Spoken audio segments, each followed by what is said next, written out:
Ladies and gentlemen, welcome to episode number 7. Can you believe it? It's already episode number 7, but shame on me for not finding a way to get a 2008 grad on any sooner than this. We bring in 2008 grad Anthony Salerno. Now, why was 2008 such a special year? It was the first time that Hamburg baseball won a sectional title since 1962. Unbelievable.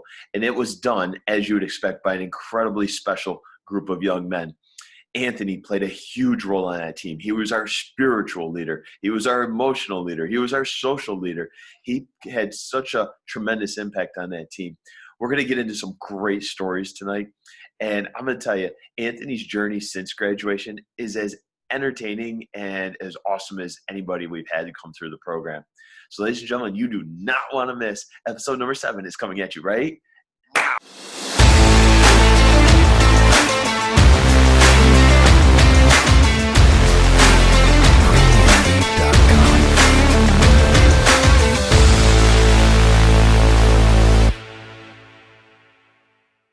Folks, we've got comedian, fantastic dancer, and I'm going to say a world-class harmonica player. Ladies and gentlemen, we welcome in 2008 grad Anthony Salerno.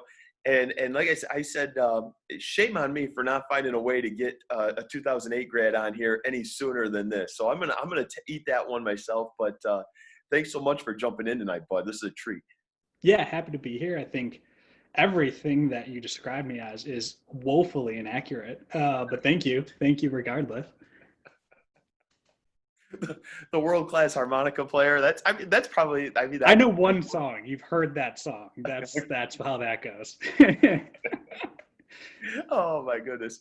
Well, I'm gonna tell you what, buddy. We're gonna throw you right in the hopper here, and we're gonna hit the human highlighter here real quick and see what comes out.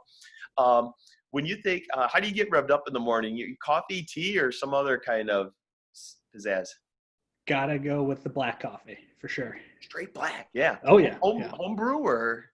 Homebrew, yeah. I have a theory that people who drink black coffee don't know how to make good coffee, so we just go right to the simplest thing to get inside of us. So yeah. Simple. Yep. Dream travel destination? Oh man, anywhere right now, but I like to pair my travel with baseball, and San Diego's great, just the weather itself, and then they got a great team right now, so sometime during the summer when fans can go, that'd be great. That'd be a great trip. I absolutely love that idea. I think we're scheming our summer trip right now together. Okay. Yeah. Favorite holiday? I'm a Christmas guy. I love Christmas. The decorations, the snow, the family, the food. Not so much of that this year, but Christmas is my go-to. Outstanding. Socks with sandals okay, or is that a big no-no? Man, I did it in high school thinking I was cool, but looking back, probably not so cool. I'm going to go no-no. All right, big no-no. Yeah. I'm going to reach pretty big on this one, and you cut this one off if it's too weird. Zombie apocalypse is coming. Okay. Who are the top 3 people you want on your team? The top 3 people. Zombie apocalypse. We were just talking about him, but give me a guy like Zemla, because he's got some sort of cash that'll help us out and like doomsday prepper bunker. Give me Ross, because he's been in a fight before. Matt Ross, and then we got a few of them in the program now. And a third one. Give me Becker, somebody I can outrun. That was the best team of 3 I could ever imagine. Yeah. That just totally reminded me. Do you remember when we went and shot paintballs in Rochester somewhere? I do. That was a great time. It's like you gang and then like a bunch of us like high schoolers went out there. And I remember vividly, like we were playing just like us as a group. And then the people who ran it were like professional paintball players. And it was like 4 of them versus 20 of us. And I remember being like the last 2 people, and all 5 of them are coming from me and gang, like in the back of this room. And we've just heard screams from all the other rooms. And that was probably the most horrified I've ever been in my life, was like knowing they're coming, God. Yeah. I remember poor Blake trying to hide behind some of the things, and of course he's too tall, and he Can't couldn't. I? And so, Yeah. like, there was always a part of his body that was sticking out. And Yeah. of course, he didn't have a lot of meat out of his bones, so he had these incredible welts from these Yeah. paintballs. Yeah. Oh my gosh! That was a good time. Wegmans or Tops? Give me Wegmans. Yeah. All day. It's an experience every time you go. Favorite part of Wegmans? The sub slash deli slash hot meals area. Uh, It's just so inviting. so invite. Yeah, well Yeah. said. Um, Game of Thrones. Did you get into it? Big fan or not so much? Big fan, yeah. I loved it up until that last season. I think a lot of people have problems with it. Me being one of them. So, but no, I love anything fantasy wise. You can tell behind me, I got some, you know, Spider-Man stuff all around. So I'm a big nerd. So Game of Thrones was right up there for me. Yeah. Awesome, outstanding. Secret talent we may not know about. Secret talent. I don't know. I like to. What's my secret talent? I guess finding deals. I don't like paying full price for things, so I can always find a deal on something. Yeah. I'm gonna tell you what. That's probably the one thing that I frustrate Mrs. Hill the most with. I just settle for, full price, and Yeah. she loses her mind. So Sure. she may sign me up to spend some time with you and get tutored in that area. Okay. All right. Um, Hey, let's finish it with this one. Bills or Chiefs? Oh man, gotta go Bills. Gotta go Bills. I'm worried though. The Chiefs are the best team in the league, in my opinion, and you got a potent offense. Hopefully, our offense shows up for the first time in the playoffs. Allen had a great game against the Colts. Hopefully, he can do that and then some. And the defense just got to get some stops here and there. And yeah, so got to go Bills. And you know what? I think we could parlay this right into our very own AFC Championship game preview here.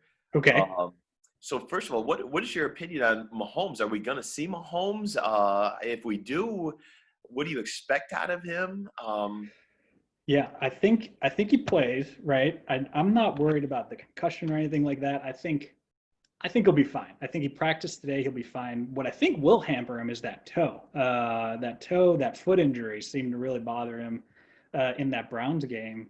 He was hobbling around there, and if you ever had turf toe, it's just like sticks around for weeks. So um, yeah, I think he'll show up and he'll do his thing. You just gotta, I don't know, somehow limit him in a way that gives you a chance offensively. So Yeah, well said. yeah. How do you envision if we somehow pull this off, if the Bills Yeah. pull this off, how do you envision the city reacting in anticipation of the Super Bowl? I don't I don't know. I don't want to say like utter destruction and chaos, but coming off of a pandemic filled summer, fall, and now winter, there's got to be so much pent up energy that if something more like that were to occur, downtown Buffalo would be crazy. Downtown Hamburg would be equally nuts. Yeah. Yeah, it'd be a party for sure for a week until the parade and then after the parade. So. Yeah. Unbelievable. I just every once in a while we'll let ourselves dream a little bit, and Yeah, we just might have the team to get it done. So we'll see. hopefully. Um, so many things that we're going to try to get to tonight. I want to start right off though. Your journey since high school has been fantastic. For me in our relationship, we've had these great spurts. That we're Yeah, able to catch up with here, and catch up. We may not see each other for a few years, and also we catch up, and it's been so exciting for me to hear where you've been and what you've been up to. So you graduate in '08, and then what happens? yeah. Graduated in '08. Actually went out to Stony Brook on Long Island for a semester to be a history teacher. And right during the middle of that first semester was when like the '08 stock or housing market crash happened, like recession, all that started kicking in. I was like, maybe it's not the best time to go into teaching. So kind of got my bearings, and Mercer's their intelligence program down there always had something appealing about it to me. going into one of the agencies, FBI, CIA, NSA, one of those. So I transferred down there, ended up graduating on time in 2012. And then shortly after that, um, moved down to Dallas because I wanted to start my career in anti-money laundering. It was a huge field around that time because banks were getting fined hundreds of $1 million like every day for having like insufficient anti-money laundering kind of compliance programs. And essentially what that does is, prevent bad guys from using the bank, right? That's pretty much what anti-money laundering does. So went down to Dallas. I was down there for about 5 years, bounced around from JP Morgan Chase, Capital One, Wells Fargo. Wells Fargo gave me the opportunity to move back up to here. So I've been up here since the winter of 2018. And last year I started with Facebook doing some anti-money laundering AML stuff with them. We have a very similar product to Venmo, Cash App. So it's pretty much just growing that program and preventing criminals and bad guys from using that. That is wild. There is Yeah. something extremely intriguing about all that to me. Yeah. Definitely hooked. Now I want to back up. Was there, true or false, was there a stint in some comedy writing or? True. Yeah. Comedy writing a little bit for our website at the Dallas Comedy House. I also performed improv down there. I have my diploma right there. That's not a college or high school diploma. That's my improv diploma, and I brandish it proudly. No, but yeah, that was such a great experience for me because, we talk about sports teams and the family and community atmosphere that brings, but generally it's a bunch of dudes, right, that have similar backgrounds, probably grew up together, and the comedy house was the opposite of that, of so many different people with so many different backgrounds, so many different beliefs. And the main thing about the comedy house was everybody supported everybody no matter what, and that's what made it so fun, and it made it a community. Unfortunately, they didn't make it through the pandemic as of now, but hopefully once everything's over, they're able to come back strong. So, Yeah, they'll be able to fire back up. yeah. I read that somewhere else too, and I'm trying to think of the book. I think it was a Daniel Coyle book where I read, and he did a good job of describing that camaraderie within Yeah. the comedy houses. It was Yeah. really neat, interesting. Um, so yeah, so you're able to work from home right now, and we were talking earlier that possible move to Chicago, kind of waiting to see how things play out. But we're we're real excited and thankful to have you in Western New York as much as we can. Yeah. So you're engaged. You want to give us a little background on how you and Kelly met, and how does she what does she think of all your goofy Hamburg friends like Fridge? I mean, does she actually like approve and tolerate a Fridge? Or? Yeah, I can't get started on her assessments of my friend group. She just knows that there's a bunch of characters in it that she is finding more and more. Becoming more and more ingratiated to each one of them, specifically as our time with them grows.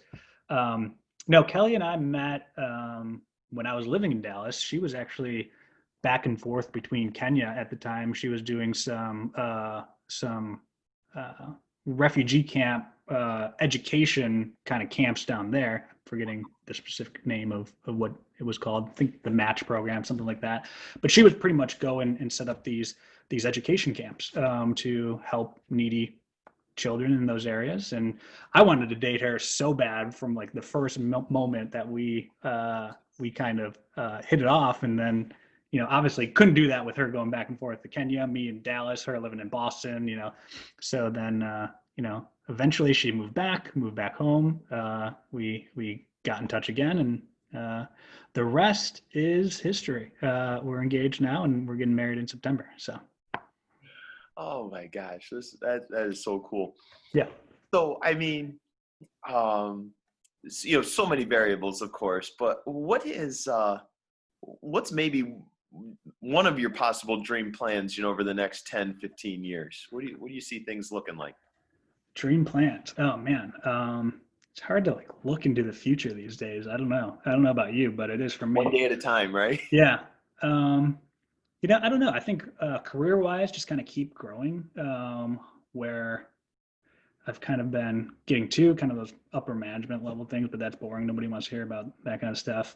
Personally, it's always been a dream of mine to have a little family, be able to send some little Salernos to the Hamburg program and get some sport games under our cap there. So yeah, hard to say what the futures hold, where it will hold, but we're taking it day by day. Awesome. Yeah, I'm betting. I'm hoping on Hamburg. I'm hoping on Hamburg. Yeah. Uh, Yeah. we've got 3 little ones in the Hill House. We've got a 4th on the way, so we will be I know you guys are growing. a tick ahead of you. Going through these. Yeah. A couple more, you'll have a whole infield ready to go for yourself. We're working on it. Yeah. Oh my goodness. There's so many. It's so funny we say that because it seems like just yesterday we were in Cocoa Beach shooting pool together, and, and I'm telling you goofy stories about Mrs. Hill and I meeting at that time. That may be our perfect segue to your baseball experience at Hamburg. Sure. What a tremendous career! You were obviously part of such a legacy building group of guys, winning our first sectional title since 1962. But as we were talking, it didn't all of a sudden magically happen in 2008. We can kind of trace some clues going back, and maybe it started early your junior year. Talk to us about how your junior year started and what maybe some of those indicators were that maybe this team could be special. Yeah, I think, going back to junior year, we had the Cocoa Beach trip, so I think that pretty much starts your season off, right? You're down in the warm weather, gelling with the group of guys. Me as a junior, and the rest of our junior class gelling with the senior guys that had been up on varsity for the past year.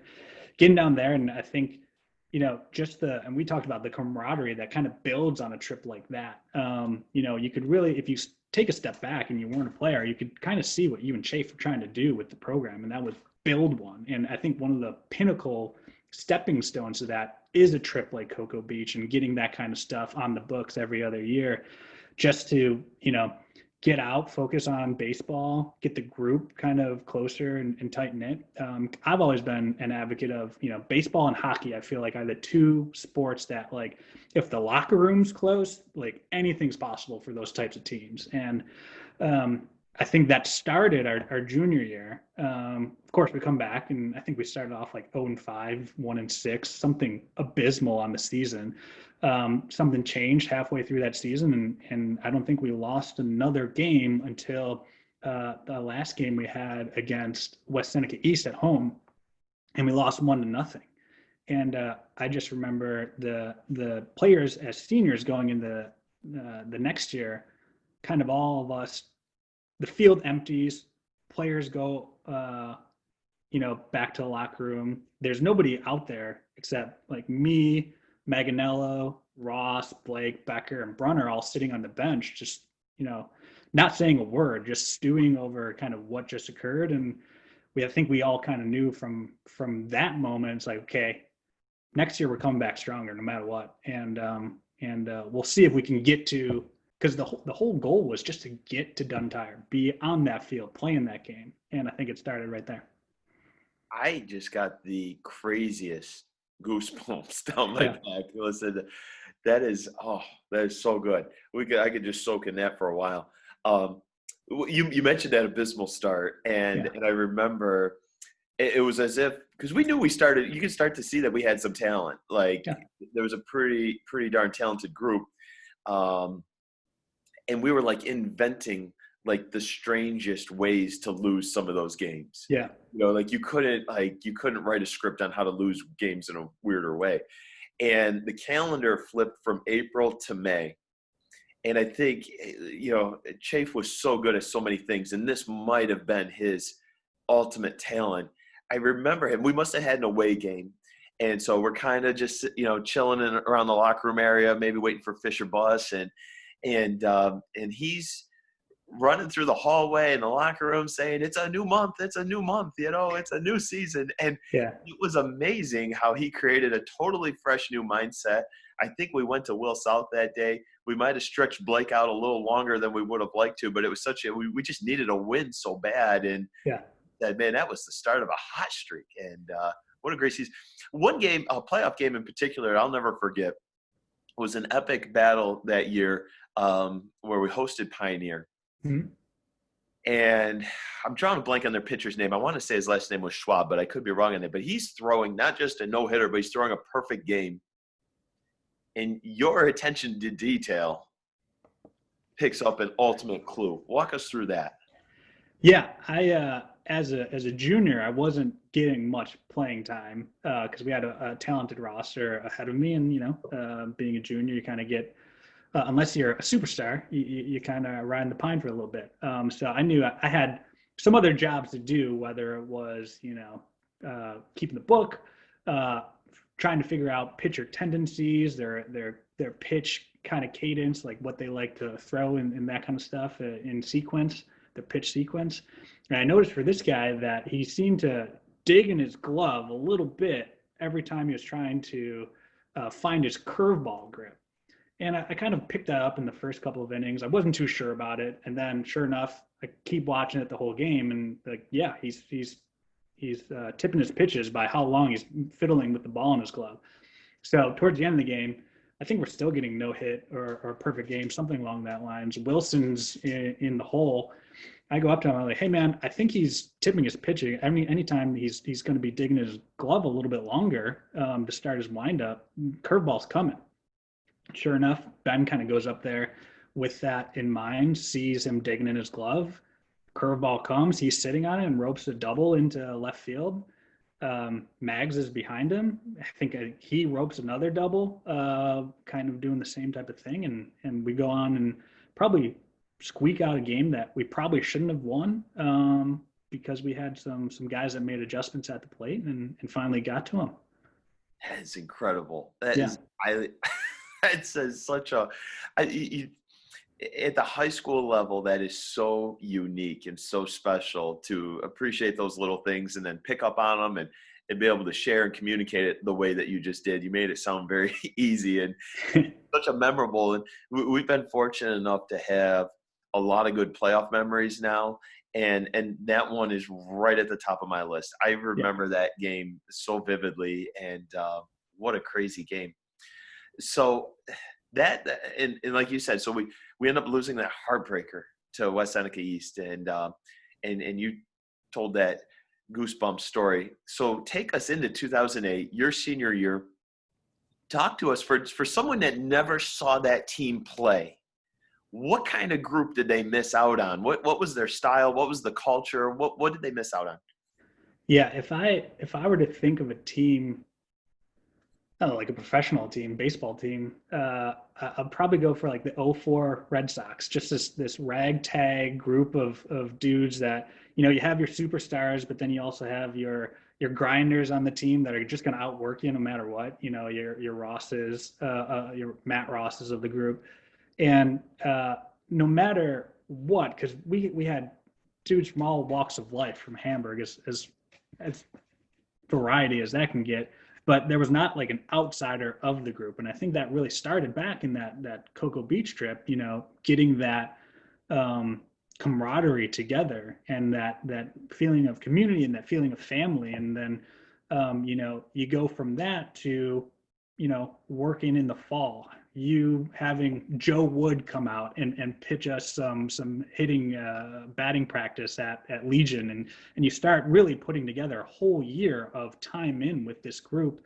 And then even in season at the beginning, I remember like me, Ross, Blake, Brunner, Maganello staying after and working with that little like yellow ball and like just playing games to see like who could stop it the most, and when it got by somebody, that's the point for the other team, and just literally spending hours with these guys, just in the twilight of our high school career, just playing a game, which was fantastic. So I do remember that now you mentioned that, and I remember like I think we're just gonna let you guys lock up because you guys were really cruising. And as you're describing that, I'm picturing like you guys had as much player ownership of that team as any we've had. And I think like, and it's funny because I think going into our 2021 season that we're working on and building towards, we're trying to intentionally create more player ownership, and I think you guys were really that first prototype that where we saw that come to life. Like Yeah. it was your team, it was your guys' team, and Steve and I were pleasantly along for the ride, and so you guys got going. Was there ever like a turning point where you're thinking like, what were the expectations like? Was there ever a moment where you said like, we're not just pretty good, we could be really good? Well, I think anytime you have an ace like Blake who you can roll out there in big games, that's gonna put your confidence up right from the beginning. I do remember though at the beginning of that year, correct me if I'm wrong, but our regular season was set with the normal group of teams that we've played all throughout my high school and middle school career. And then at the beginning of that season, we graduated up a class where now our playoffs, we had to go against the larger schools. Exactly. And I think starting that season out is like, okay, we might have a good season, but we're going to go up against fierce competition right away. And, there probably goes our sectional title. I remember being really down, just learning that like we just crested over an arbitrary number, and now like for the playoffs we got to go play these different teams. It was a little frustrating, but as we start putting wins together, we go 6-3 in the league, um, uh, 15-6 overall, with like 2 of those losses to Iroquois. One we get no hit by Matt Jimenez at their place. Hated him in high school. He ended up going to Mercyhurst, and we ended up being good friends to this day. But he no hits us. Then they beat us again, a tough Iroquois team. And then you start getting in the playoffs, and I think we were so loose because of the fact that we knew we were going against bigger schools with bigger talent pools, that it's just like, let's just go out and play. Whatever happens, happens. And all we can control is within those 2 lines right there. And we were just kind of like dumb idiots out there. We didn't know that we shouldn't be winning, and we just kept winning, and, went on to the sectionals. So. What a special run it was. Yeah. So one of the things, and it's the word camaraderie has come up several times already. And it's, I don't know if it's the chicken or the egg type of scenario, but our bus rides home became like religious experiences almost. Like, Yeah. And the energy kept building. And as we won more games, the bus rides got more and more fun and celebratory on the way home. And we had some special rituals. Paint us a picture of a typical bus ride home. Yeah, so right off the bat, just that team in general was super superstitious. Like we did multiple things every game, like the weirdest, oddest things, right?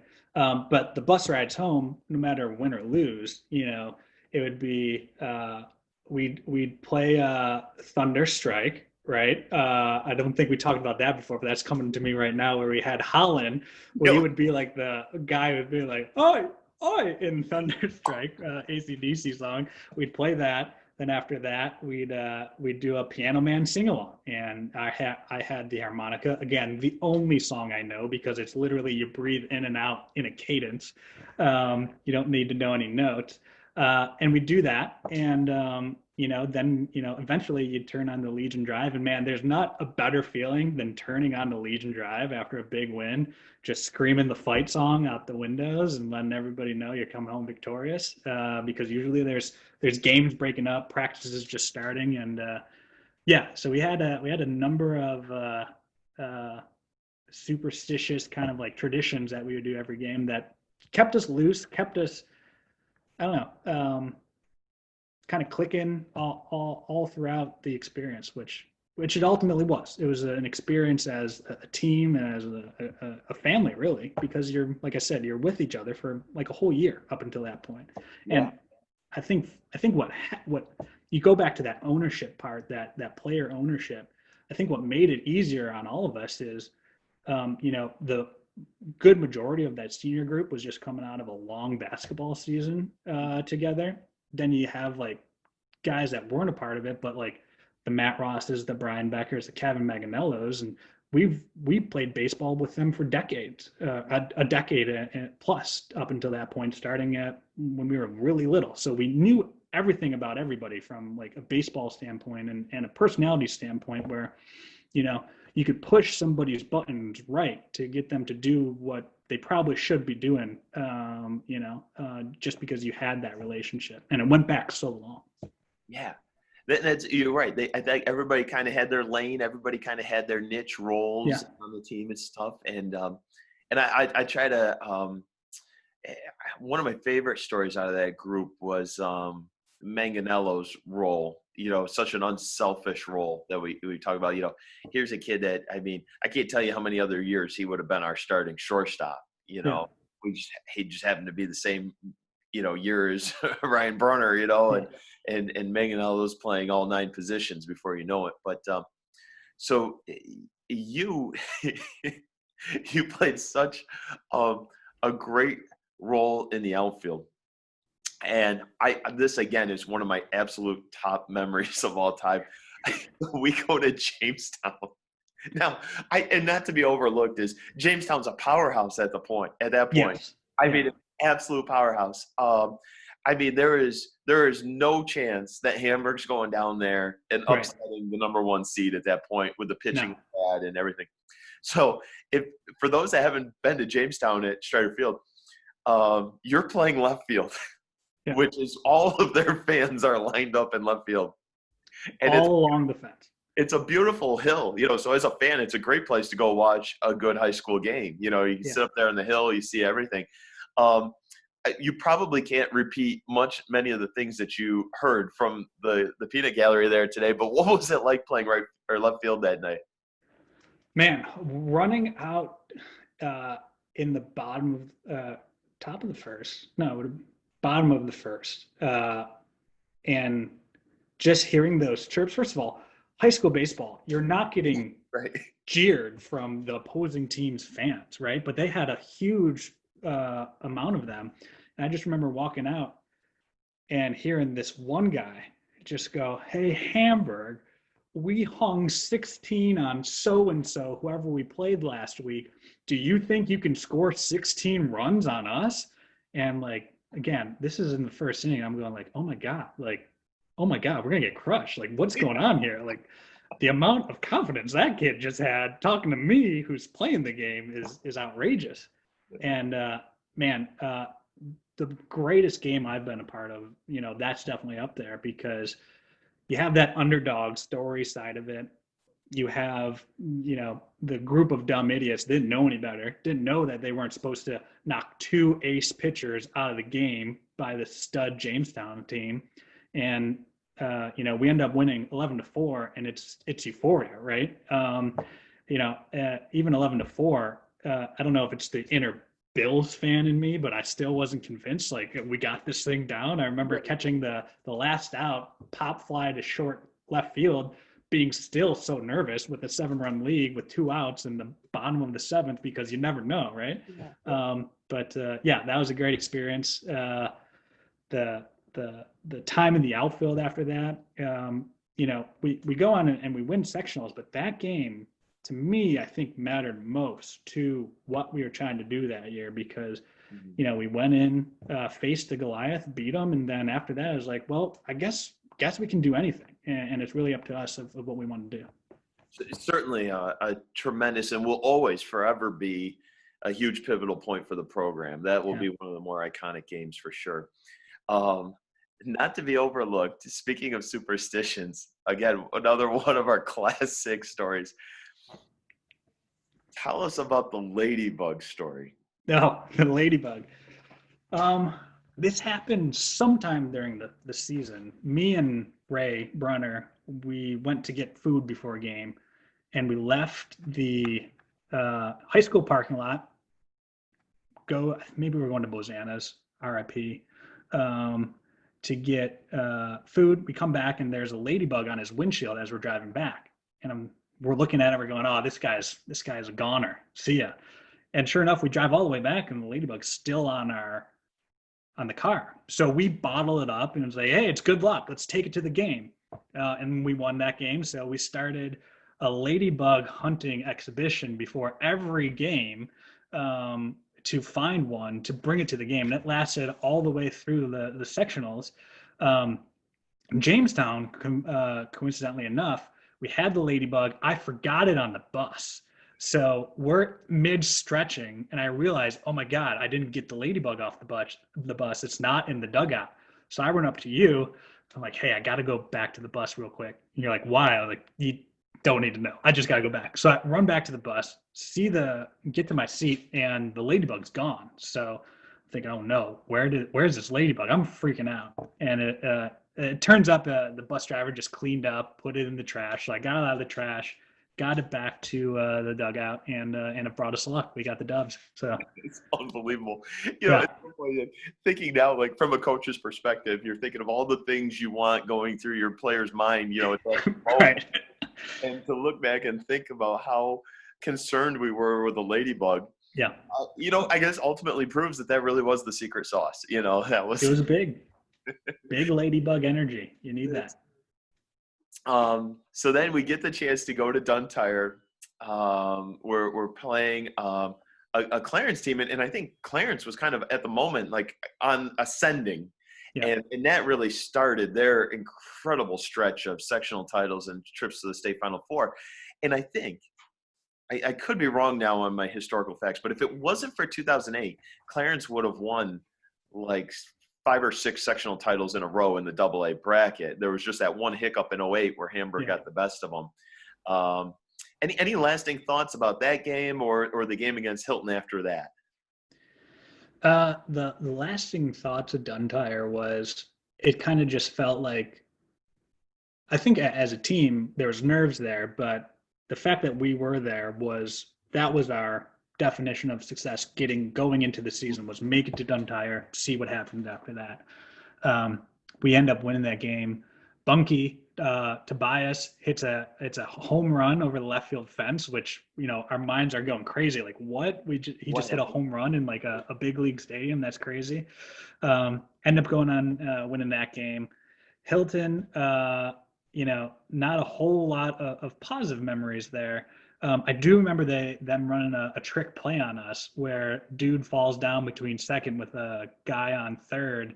And I remember being just fleeced by that and just being so, I don't know, frustrated that, I think that game was the first time we became aware of the stakes.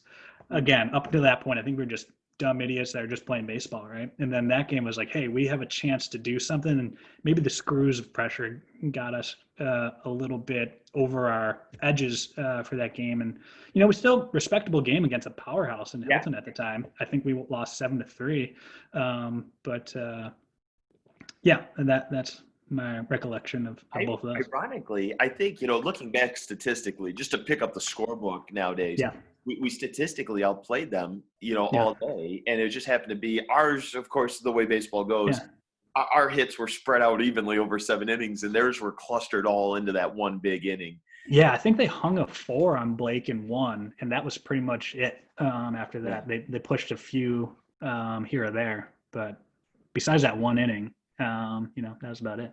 They had a pretty rowdy student section, if I remember. I think we're playing at Batavia there at Dwyer Stadium. Yeah. And I remember they had the cowbells and everything. And it was kind of cool. You're like, this is what high school baseball could be, Yeah. And between the Jamestown game and then I thought our crowd at Duntire was, obviously the community was so invested at that point that something special could and was about to happen. I don't know what the attendance would have been that day, but it was a special. A lot of fans. That Batavia Stadium, that Dwyer Stadium, I mean, not a lot of people know, but it's a great romantic setting for a date if you want to bring somebody that you're dating who may not know they're going to a baseball game, think they're going to a romantic dinner. That's a great place to bring them. That's the first thing I thought of too. That is romantic all the way through. That might Mrs. Hill still has not let me that one down. We'll leave that one there. Let's boy oh boy, we'll try to hit you up here with our little lightning round, and we'll wrap things up here. What advice would you give to a young Anthony Salerno back in 07, 08? Man, uh, I would say when Hill has a strength program going on, get involved with that early and start eating right because, man, being 6'2" and 160 is not a good look for an athlete at the time. So I'd say get in that weight room. Well, learn how to take care of your body, I think, is the biggest thing. That's such a big part of the sport these days is understanding, how to stretch your arm, what feels good on your arm when you're throwing those types of things, and then just overall kind of health too. Yeah. I think for those that didn't see Anthony play, he was basically a young Kevin Durant back then. He was, Yeah, yeah, he was with, I don't know why all these things keep popping in my head, with the best crow hop in throw from the outfield.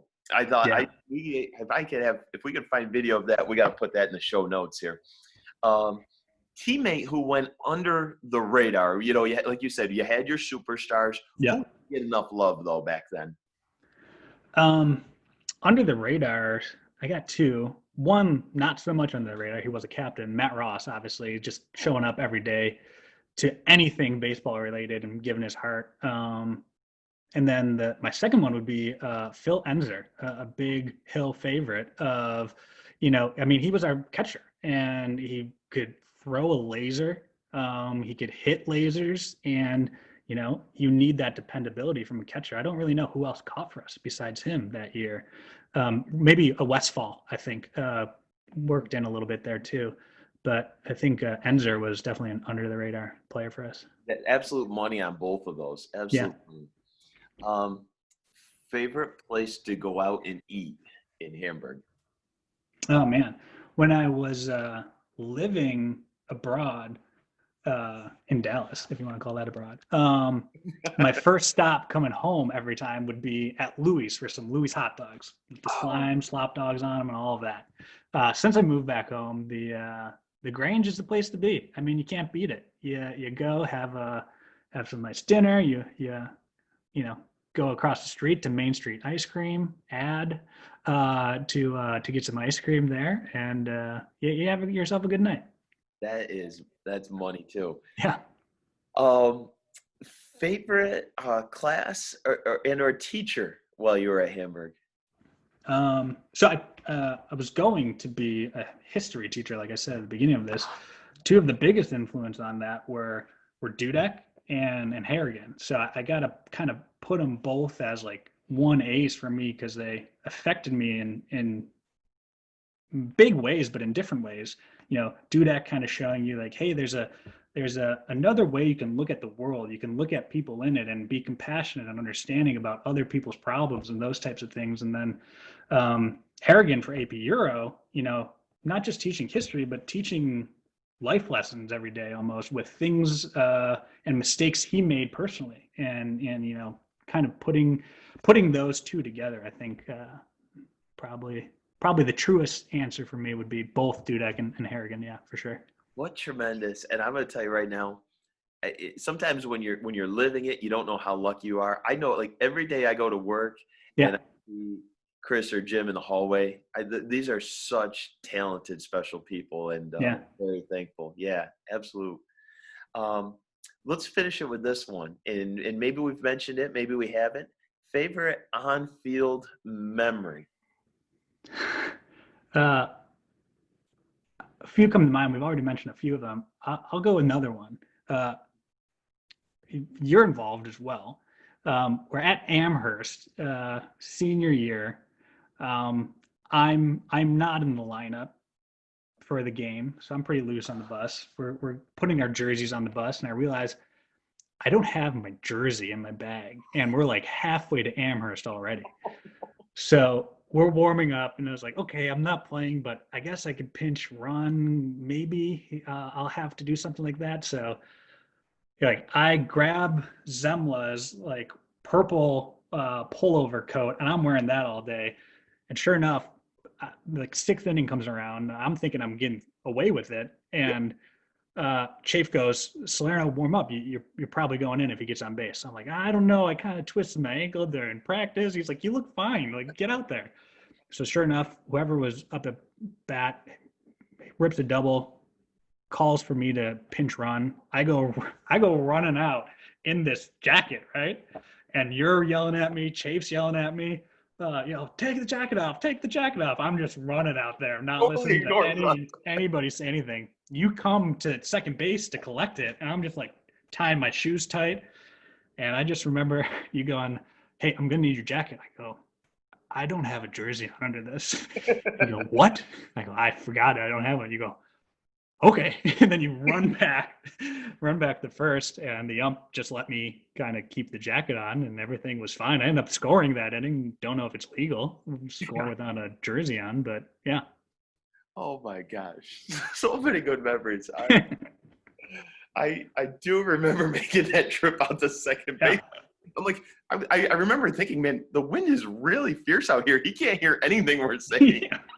No, I heard you for sure. And just the look on your face, I'll never forget. It was a mixture of like anger, surprise, and like shock all at once. You got those your big hill eyes, like, oh, We're gonna go with this. All right. Yeah.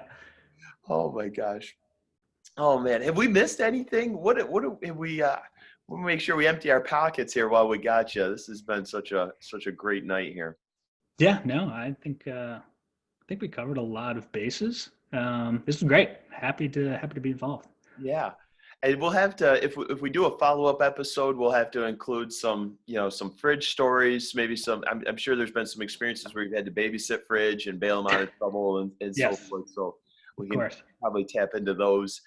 But yeah, we're so happy for you and Kelly. So happy that things have been going so well for you guys. And we'll be sure to be in touch, and go Bills, huh? Yeah, go Bills. Thanks again for having me. Say hi to the family, and yeah, let's do this again. Well, all right. All See right. you, big guy. See ya.